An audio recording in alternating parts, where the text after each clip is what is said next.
Hello guys, आप सभी का अपना YouTube चैनल उड़ान एजुकेशन प्लेटफॉर्म पर बहुत बहुत स्वागत है। तो आज हम काफ़ी ज़्यादा इम्पॉर्टेंट टॉपिक पे चर्चा करेंगे और वो टॉपिक है पीएच मान। ये जो पीएच मान है, आप किसी भी प्रकार का एग्जाम दे रहे हैं 100% पीएच मान से क्वेश्चन आता है। चाहे वो आप ITI हो, पॉलिटेक्निक हो, पैरामेडिकल हो या कंपटीशन हो या 10th का आप तैयारी कर रहे हैं, यानी कि किसी भी प्रकार का आप तैयारी कर रहे थे वहाँ से पीएच मान से जरूर क्वेश्चन आता है। तो आइए हम ज़्यादा समय ना बर्बाद करते हुए चलते हैं अपने टॉपिक की तरफ। तो आज हम ट्रिक के माध्यम से आपको बताएंगे कि कैसे आपको पीएच मान याद रखना है और कुछ इंपॉर्टेंट क्वेश्चन जो आपको एग्जाम में 100% आने की संभावना होती है। तो चलिए ज्यादा समय ना बर्बाद करते चलते हैं अपने टॉपिक की तरफ। तो आइए देखते हैं पीएच मान। तो सबसे पहले आपको बता दे पीएच मान के बारे में, आपको सबसे पहला पॉइंट इसको याद रखना है कि जब पी अगर पूछेगा कि पीएच होता है क्या, तो याद रखिएगा पीएच का मतलब होता है पावर ऑफ हाइड्रोजन। क्या होता है? Power of hydrogen. नेक्स्ट, ये पीएच स्केल से हम क्या करते हैं?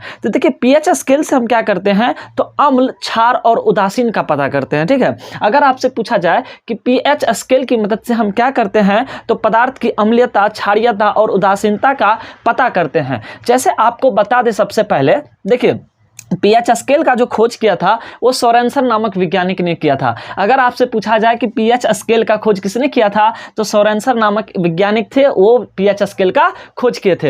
ये जो पीएच स्केल का खोज किए थे, तो इसका स्केल पे 0 से लेकर 14 तक डाटा था। उसका स्केल कुछ इस प्रकार का था, मिडिल में 7 होता है, लास्ट 14, और यानी कि इसमें जो होता है डाटा 0 से लेकर 14 तक होता है। तो याद रखना, अगर आप किसी भी पदार्थ का पीएच मान निकालते हैं और उसका पीएच मान 7 होता है, तो वो उदासीन कहलाता है। क्या चीज कहलाता है? उदासीन। अगर किसी भी पदार्थ का पीएच मान 7 हो तो उदासीन कहलाता है, और 7 से कम अगर पीएच मान होता है तो वो अम्लीय कहलाता है, और 7 से ज्यादा अगर पीएच मान होता है तो क्षारीय कहलाता है। याद रखेंगे, जिस पदार्थ का पीएच मान 7 होता है उदासीन कहलाता है, 7 से कम होगा तो अम्लीय कहलाएगा, और 7 से ज्यादा होगा तो क्षारीय कहलाता है। उसी प्रकार यहाँ पे देख सकते हैं, अगर आप जैसे पीएच मान 7 से घटेगा, जैसे 5, 6, 3, 4 इधर जाइएगा आप 1 की तरफ, तो उसमें याद रखना है कि अम्लीयता बढ़ेगी, और जैसे पीएच मान 7 से 14 की तरफ जाइएगा तो उसमें होती है कि क्षारीयता बढ़ती है। नेक्स्ट हम देखते हैं इसके बारे में थोड़ा सा, ये भी पॉइंट आप याद रखिएगा। कभी ज़्यादातर क्वेश्चन पूछता है कि अम्ल जो है किस पत्र को किस में कन्वर्ट करता है, तो ये नीला लिटमस पत्र को लाल लिटमस पत्र में कन्वर्ट कर देता है। अगर आप नीला लिटमस पत्र लेकर अम्ल चाहे कोई भी पदार्थ होता है उसको डालिए, यानी कि अगर आपके पास नीला लिटमस पत्र है और उस पर कोई भी पदार्थ डालने से अगर उसका रंग लाल हो जाता है तो हम समझेंगे वो पदार्थ अम्ल है। और अगर आपके पास लाल लिटमस पत्र हो और उस पर कोई भी पदार्थ डालिए और उसका कलर नीला हो जाता है तो हम समझेंगे वो भस्म है। याद रखेंगे, अम्ल जो होता है लाल लिटमस यानी नीला लिटमस पत्र को लाल कर देता है, और भस्म जो होता है लाल लिटमस पत्र को क्या कर देता है? नीला कर देता है। चलिए आइए अब हम देखते हैं कुछ महत्वपूर्ण पदार्थ के पीएच मान। हम पहले आपको बता चुके हैं कि पीएच की मदद से हम क्या करते हैं, तो पदार्थ के अम्लीयता, क्षारीयता और उदासीन को पता करते हैं। ठीक है, तो चलिए आज देखेंगे हम कुछ यहाँ पे महत्वपूर्ण पीएच मान देख रखा है। ठीक है, चलिए सबसे पहले यहाँ पे हम देखेंगे कि उसका पदार्थ देखेंगे, फिर पीएच मान देखेंगे, और वो किस प्रकृति का है उसको देखेंगे। हम आपको पहले बोल चुके हैं, जिसका पीएच मान 7 होगा वो उदासीन होता है, 7 से कम होगा वो अम्लीय होंगे, और 7 से ज्यादा होने पर वो क्या होते हैं? क्षारीय होते हैं। तो सबसे पहले देखेंगे जठर रस। जठर रस का पीएच मान कितना होता है? याद रखेंगे जठर रस का पीएच मान 1 होता है। याद रखेंगे रस, रस का मतलब होता है सर वो बहुत अच्छा होता है, गुड होता है, यानी कि आप सर उसको 1 नंबर पे रख सकते हैं। तो रस का पीएच मान याद रखेंगे क्या चीज? 1 होता है। रस का पीएच मान कितना होगा? 1, और जब 1 है तो 7 से कम है, और 7 से कम है तो इसकी प्रकृति क्या हो जाएगी? अम्लीय होगी, यानी कि जठर रस अम्लीय होती है। क्या होती है? अम्लीय होती है। नेक्स्ट अब हम लोग देखेंगे कि नींबू का रस का पीएच मान क्या होता है। तो देखिए नींबू का जो रस होता है उसका जो पीएच मान होता है वो 2.2 होता है। अब इसको याद कैसे ट्रिक से रखना है, तो देखिए नींबू, नींबू में 2 अक्षर है और रस में भी 2 अक्षर है, इसीलिए नींबू का पीएच मान हो गया 2.2। याद रखेंगे, ठीक है। कभी कभी 2.3 और 2.4 भी देता है, तो नींबू का जो पीएच मान होता है 2.2 से लेकर के 2.4 होता है, बट आप नॉर्मली याद रखेंगे 2.2। ठीक है, और इसका जो पीएच मान होता है देख सकते हैं, चूंकि 7 से कम है तो 7 से कम है तो ये किस प्रकार का, किस नेचर का आ जाएगा? अम्लीय नेचर का। ठीक है, नेक्स्ट देखते हैं सिरका। क्या देखेंगे? सिरका। सिरका का पीएच मान कितना होता है? 3। याद रखिएगा सिरका में 3 गो अक्षर है। सिरका में कितना अक्षर है? 3। इसलिए सिरका का पीएच मान कितना हो गया? 4। सिरका का पीएच मान कितना हो गया? 3। तो सिरका का लेटर में हम देखेंगे भाई कई गो लेटर है, तो 3 गो लेटर है, इसलिए सिरका कितना हो जाएगा? इसका पीएच मान 3 हो जाएगा। और ये किस प्रकृति का हो जाएगा? अम्लीय। क्यों? क्योंकि इसका पीएच मान 7 से कम है और 7 से कम होने पर अम्लीय होता है। नेक्स्ट देखते हैं टमाटर। देखिए टमाटर में 4 गो अक्षर है और टमाटर में 4 गो है, तो टमाटर का पीएच मान 4 हो गया। सिरका में 3 गो अक्षर तो उसका पीएच मान 3। टमाटर में 4 गो अक्षर तो उसका पीएच मान 4। सिरका में 3 अक्षर तो सिरका का पीएच मान 3। टमाटर में 4 गो अक्षर तो टमाटर का पीएच मान कितना हो गया? 4। और यह दोनों क्या हो जाएगा? अम्लीय प्रकृति का होगा। नेक्स्ट देखते हैं अम्ल वर्षा। अम्ल वर्षा का पीएच मान याद रखिएगा 5.6 होता है। कितना होता है? 5.6 या 5.6 से कम होता है। अब इसको कैसे याद रखा जाए? तो याद रखिएगा जब भी 5 से 6 घंटा बारिश आपका हुआ, जब ये 5 से 6 घंटा बारिश होता है तो शुद्ध जल है अशुद्ध में बदल जाता है, यानी कि अम्ल वर्षा हो जाता है।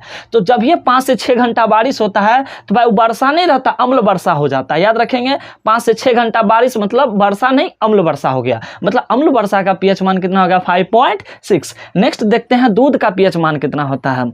जानते हैं हमारे घर में एगो दूध वाला है, वो 6:30 बजे आ जाता है दूध देने के लिए। 6:30 कहने का मतलब होता है 6 आधा मतलब 5 याद रखेगा, यानी कि दूध का पीएच मान 6.5 याद रखेगा। दूध वाला जो है 6:30 बजे दूध देने चला आता है। 6:30 कहने का मतलब 6 और आधा मतलब 10 मतलब 5 याद रखेगा। ठीक है, तो दूध का पीएच मान रखेगा 6.5। दूध का पीएच मान क्या रखेगा? 6.5। नेक्स्ट देखेंगे हम शुद्ध जल का पीएच मान और NaCl। NaCl बोले तो नमक का पीएच मान। ठीक है, तो नमक का पीएच मान से याद रखिएगा एक गाना सुने होंगे, 7 समुंदर पार में तेरे पीछे पीछे आ गए।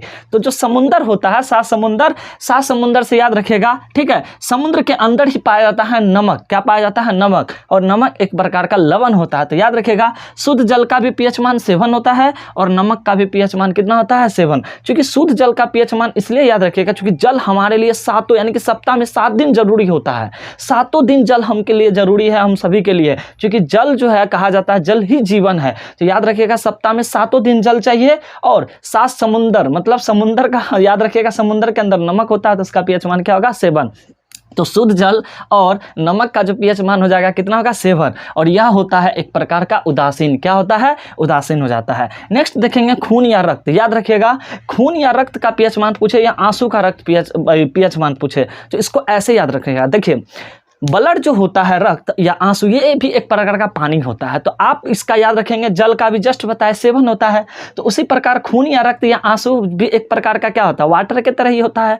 याद रखिएगा जब भी आपके शरीर से 4 बूंद कोई रक्त ले लेगा तो आपका रक्त नहीं रहेगा, रक्त पानी हो जाएगा। क्या हो जाएगा? रक्त पानी हो जाएगा। जैसे आपका ब्लड से यानी कि आपका शरीर से कोई भी 4 बूंद आपसे खून ले लेगा तो रक्त आपका पानी हो जाएगा। तो इससे ऐसे याद रखना है कि सर खून या रक्त या आंसू का पीएच मान 7.4 होता है। 4 बूंद 7, 4 बूंद लेगा तो 7 हो जाएगा, 4 बूंद लेगा 7 हो जाएगा। मतलब रक्त या आंसू का पीएच मान 7 क्या हो गया? 4 हो गया। नेक्स्ट देखते हैं समुद्री जल का पीएच मान कितना होता है। याद रखेगा समुद्री जल, तो समुद्री जल का जो पीएच मान होता है 8.4 होता है। इसको नॉर्मली क्या किया जाता है, इसको डायरेक्ट आप याद रखिए 8.4। समुद्री जल का पीएच मान कितना होता है? 8.4। समुद्री जल का पीएच मान कितना होता है? 8.4। नेक्स्ट हम लोग देखेंगे मिल्क ऑफ मैग्नीशिया का पीएच मान कितना होता है। तो याद रखेंगे मिल्क ऑफ मैग्नीशिया का जो पीएच मान होगा वो 10 होगा। और जब 10 है तो इसका पीएच मान 7 से ज्यादा है, तो 7 से ज्यादा है तो किस प्रकृति का हो जाएगा? क्षारीय। अब इसको याद क्या रखेंगे? देखिए मिल्क का मतलब तो वैसे जानते हैं आप लोग दूध होता है। तो दूध वाला आइसक्रीम आता है कि नहीं आता है? और जब दूध वाला आइसक्रीम जाइएगा खाने के लिए तो कितना रुपया में देगा? 10 रुपया में। तो याद रखिएगा मिल्क ऑफ मैग्नीशिया का पीएच मान 10 हो जाएगा। भाई दूध वाला आइसक्रीम का रेट कितना? 10 रुपया। कितना? 10 रुपया। तो मिल्क ऑफ मैग्नीशिया से याद रखिएगा मिल्क मतलब हो गया आइसक्रीम और आइसक्रीम मिल्क यानी कि मिल्क मतलब आइसक्रीम हो गया। ठीक है, और वो कैसे मिलता है? 10 रुपया। तो याद रखिएगा इसका पीएच मान 10 होगा। और किस नेचर का हो जाएगा? क्षारीय नेचर का होगा। और एक चीज आपको 2 पॉइंट यहां पे हम डिस्कस कर देते हैं। ठीक है, इसको याद रखिएगा।